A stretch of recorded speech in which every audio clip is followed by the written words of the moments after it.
This short horror story is called Dog, written by Drew Lovell.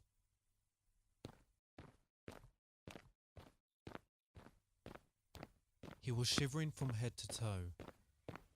As he breathed in, his lips trembled. It was a peculiar feeling, considering the early morning sun was glistening in his eyes. That's what happens when you spend all night in a bush by the river. The coldness stays with you. He wanted to run, but that would have looked too obvious. So he settled for walking as fast as possible. Matthew had killed somebody the night before, and the police would soon be seeking the killer. He checked his watch as he sped through the village. 6:12 a.m. Like many motives, his was for money, and the amount was too much for a frustrated office worker to refuse. In 3 months' time exactly, which would be the 13th of October, he would meet the mastermind in Santillana de Mar, a small village in Spain, where he would collect his payment and fly off to Mexico to start a new life. In the meantime, he had to lie low until the manic search had blown over. He had a fake passport, money for the flight, and the plan of all plans. He shiftily passed the shops and started to ascend up the hill towards the old crooked house. Every village has one, that house which exudes rumours. When they were kids, they used to go there at night and rattle the towering gates before throwing stones at the windows. There was never any chance of the old lady seeing them because she was completely blind.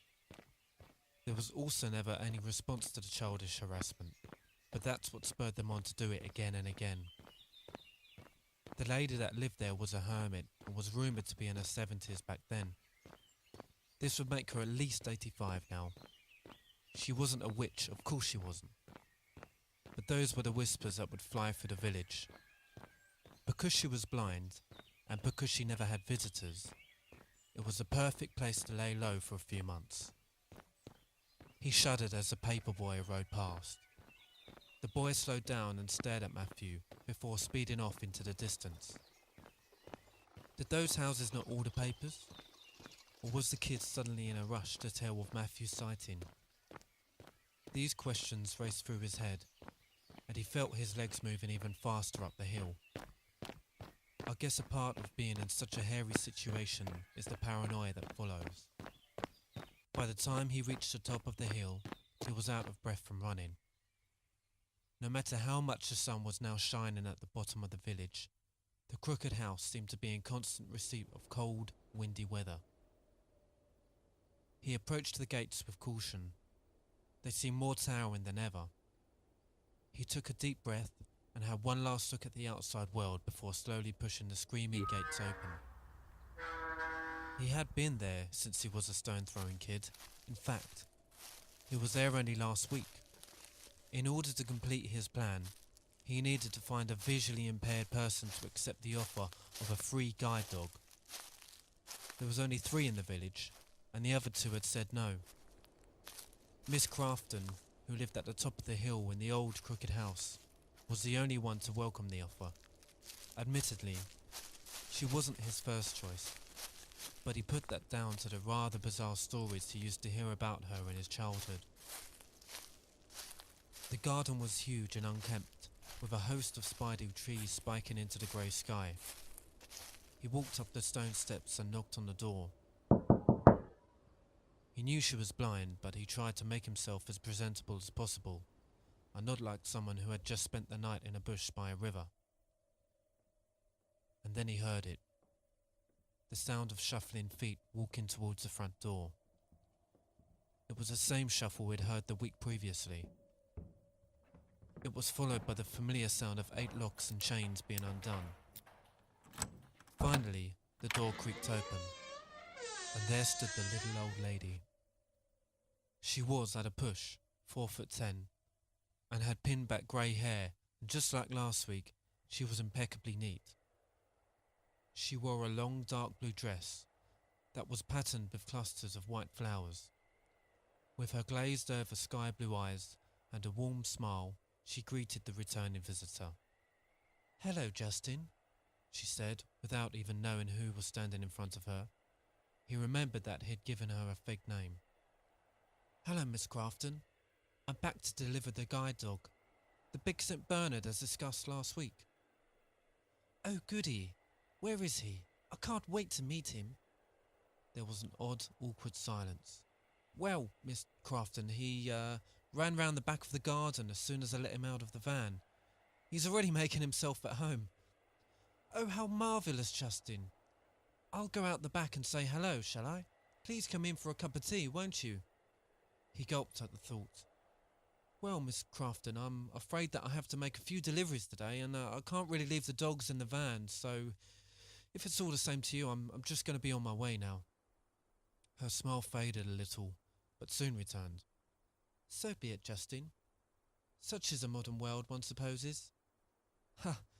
Indeed, Miss Crafton. You will take care of him, won't you? He said, his voice dripping in anxiety. Oh, I certainly will. I'll take good care of him forever, she confirmed. Before he had a chance to say anything else, she turned around and closed the door. He heard a reset in the 8 locks, and he knew that it was time for action. He dashed to the large back garden and ran straight behind the rosebush. The package was just where he had left it the week before. He ripped open the brown paper, and there it was, the St. Bernard dog costume he'd bought from the fancy dress shop. He stripped totally naked and left his pile of clothes around the back of the bush. He climbed into the dog suit, and as he was doing up the zip at the back, he heard Miss Crafton calling for her new dog. Here, boy, come on. He got on all fours and clumsily crawled over to the back door to greet her. He did the best heavy breathing he could and hoped for the best. Oh, there you are. She sounded delighted as she patted him on the head. Do come in, doggy. She felt for the door and pushed it wide open to make way for her new furry friend, and he wriggled inside. This wasn't how he'd pictured his life turning out. From a fairly happy childhood, to disgruntled office worker, to murderer, from walking on his hands and knees and pretending to be a dog for an old blind lady. But the next stage of his life would be better. Spain to pick up his money, and then Mexico. Once inside, she bolted her back door shut and bent on her knees to put a collar round his neck. My, you really are big for a dog, she infused. Now, I've got some food for you ready. You must be hungry. She took him by the collar and led him over to where she had placed the food and water bowls. He was hungry, but there was no way he was eating the dog food she put down for him. What's the matter, boy? Not hungry yet? Never mind. Come along. Once again, she held his collar and led him to the front room. That night, he lay in his dog bed by the fireplace. Good night, chap. See you in the morning, she said, before kissing him on the head. Once she had made her way upstairs, he unzipped the back of the dog suit and climbed out of it. Completely nude, he quietly tiptoed to the kitchen. He checked her cupboards for food, but her cupboards were completely bare. By this time, he was starving. He looked over at the dog food, and out of pure desperation, began eating the meat. He heaved as he ate, but he had no choice. He'd just have to accept that for the next couple of months, this was his life. He decided to take this opportunity to have a walk around the house properly. It looked as if it hadn't been decorated since the 1950s. The walls in the kitchen were decorated with black and white checkered tiles, and the empty cupboards were a lime green. There was an ancient-looking grandfather clock in the hallway, which was stuck on 3 a.m. As he walked closer to it, he heard somebody shuffling down the stairs. Standing in the hallway naked was not how he had pictured his first night. She stopped halfway down and seemed to fix her gaze directly at him. Even in relative darkness, he could still make out her glazed-over light blue eyes. Hello? Who's there? She called out. He kept completely silent and as still as possible, keeping his eyes firmly on her. I know there's somebody there. Answer me, she demanded. He very slowly got to his knees and made the squeals a dog might make. Oh, it's you, boy. Phew, you had me worried there for a moment. She'd seemed to fall for it. Get to bed now, there's a good boy. she said with a smile. He did as she said and left her staring in his direction as he crawled into the front room. He made his way over to the dog bed and swiftly climbed back into his dog suit. The next morning, Matthew was sitting in the front room with Miss Crafton, who was sitting in her armchair. She had the radio switched on. The local news report was just what he had been expecting. The body of missing millionaire Martin McDonald has been found in the River Marne. Police are treating the case as murder. Any witnesses are encouraged to call in straight away with information they may have. Oh dear me, that is bad news. There are some wicked people about, she said, whilst patting Matthew on the head. Scared of being caught naked in the hallway again, he kept his dog suit on for the rest of the week and got accustomed to walking on all fours and eating dog food, however sick it made him feel. Come on, boy, outside for a tinkle. She grabbed him by the collar and walked him to the back door. He found himself galloping outside excitedly, as this only happened twice a day. He had a slip in the front of the costume and a hole in the back where he could relieve himself, and he had even begun lifting his leg up on the trees to do so. On this occasion, he noticed something slightly different. A police car had parked up outside the front of the gates. Considering they might find it odd that someone was parading around the back of the garden in a blatant dog suit, he hid behind the rose bush. He could just about make out bits and pieces of what they were saying. She's just a little old lady. She wouldn't know of any news to do with it. Okay, but it's been a week, and we've had people round every house in the village, and no one knows a thing. Well, apart from that paper boy. Let's see what happens. No need to bother her just yet. Besides, gives me the creeps round here. The police car slowly slid away, back down the hill. As soon as the coast was clear, Matthew returned to the back door and groaned outside. Soon enough, Miss Crafton led him back in, and much to his satisfaction, she bolted the door behind him. The next morning, they were in the front room again with the radio on. Police would like to speak to a Matthew Houndsman in regards to the murder of millionaire Martin McDonald. Anyone with any information of Matthew Houndsman's whereabouts are advised not to approach him, but to contact the police straight away. Dear me, doggy. There are some very wicked people out there, she repeated her previous remark on the murder before patting him on the head. I'm going to have to think of a name for you soon, aren't I? Having to succumb to a new dog name was the least of his problems. The police had worked it all out faster than he had fathomed. They were now officially after him, and for whatever reason, were snooping round Miss Crafton's house. It wouldn't be long before they would come poking round inside, where he'd surely be found out. There was no other option. He'd simply have to leave the house that night.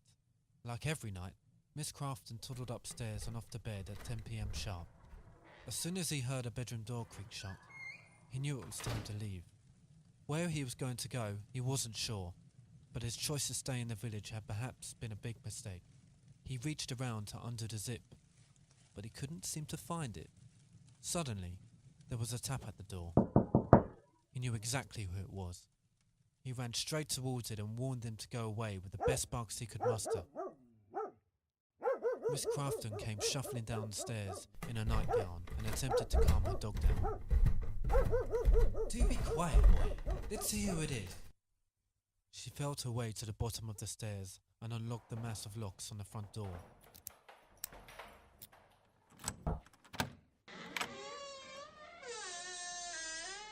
Just like he had suspected, it was the police. Matthew knew he was doomed.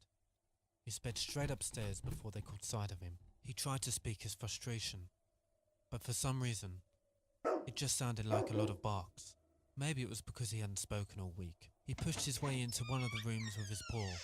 There was nothing inside but a bed and a floor mirror. Once again, he attempted to unzip his costume, but this time, he couldn't seem to bend his arms back. Maybe the costume had become a bit tighter due to his lack of exercise, he thought. He looked around the barren room. The same symbol had been drawn over and over again on the ceiling and the walls. It was a pentagram within a circle, drawn in red and in all different sizes. He tried to speak once more, this time a bunch of obscenities, but it came out as another few barks. He went over to the mirror, and it became clear as to why he couldn't speak anymore. and why he couldn't bend his arms back, and also why he couldn't find the zip. He had turned into the St. Bernard he was imitating. Just then, one of the policemen wandered into the room and gasped at all the odd pentagons drawn everywhere. "What the bleeding heck?" he whispered, loosening his collar slightly. Matthew ran up to him, knocking him onto the floor. It's me! It's me! I'm the killer! She's turned me into a dog! Help me, please! Arrest me! Arrest me! Don't leave me here!" Matthew tried to warn the policeman of what had happened, but it was no use, as once again, his vocals come out as barks and groans. The policeman jumped to his feet and ran down the stairs, with Matthew hot on his heels. P.C. Goodwin, if you're quite ready, I think we're all done here," he said with a shaky voice to his colleague. The policemen left in a hurry, with Matthew barking and howling madly. His attempts to flee out of the front door and leave with them were thwarted, as Miss Crafton yanked onto his collar with an incredible strength that wildly suppressed her willowy figure. She slammed the door shut and bolted up the 8 locks. "Dear oh dear, boy, you've really misbehaved tonight. Now, get to bed before I really lose my temper." For the first time, her smile completely disappeared. He promptly did as she said and crawled into his dog bed in the living room.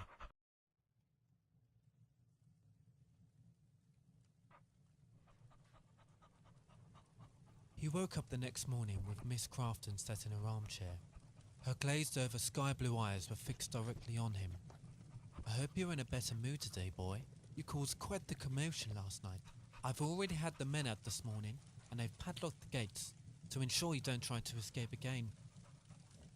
Surrendering to the fact that she had won, he yawned and put his head down on the dog bed. "Oh, and by the way, I think I've finally thought of a name for you," she announced with a smile. "I'm going to call you Matthew, I think."